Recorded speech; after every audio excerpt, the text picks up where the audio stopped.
Sampurasun barudak wilujeng tepang deui sareng Ma Entin dina acara Caki Carita Kitab Suci. Dinten ieu Ma bade medar hiji cariyos aya hiji jalmi anu dikawasaan sareng dituyun Roh Suci. Kumaha cariyosna? Hayu urang sakseni sasarengan. Biasa nama dianter ku budak ieu teh ini teh. Tapi dak karunya budak teh ayeuna mah keur gawe teu bisa nganter. Tapi teu nanaon lah naik ojek. Tapi nu mananya ojekna? Nu itu. Itu sigana meuni alus pisan, gagah tah ojek teh. Tapi hate asa teu merean. Moal nu eta. Bae tuh deui kaburu dipake batur ojekna. Baelah nu ieu we lah. Tapi ketinggalina aki-aki. Kuateun moalnya. Baelah teu nanaon lah nu eta we.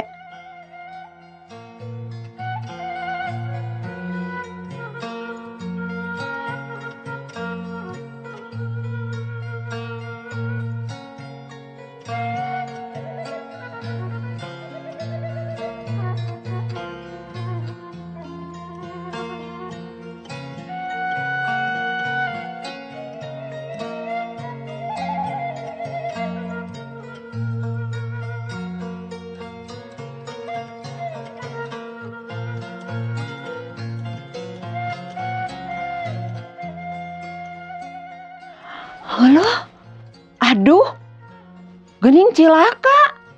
Untung tadi teu naik nu eta. Aduh, nuhun Gusti. Gusti tos nuyun manah abdi supaya henteu naik ojek nu eta. Geuning cilaka. Tah kitu barudak cariyosna geuningnya. Saya pisan upami urang dituyun ku kawasa Roh Suci mah urang tiasa ditebihkeun tina sagala rupi balai.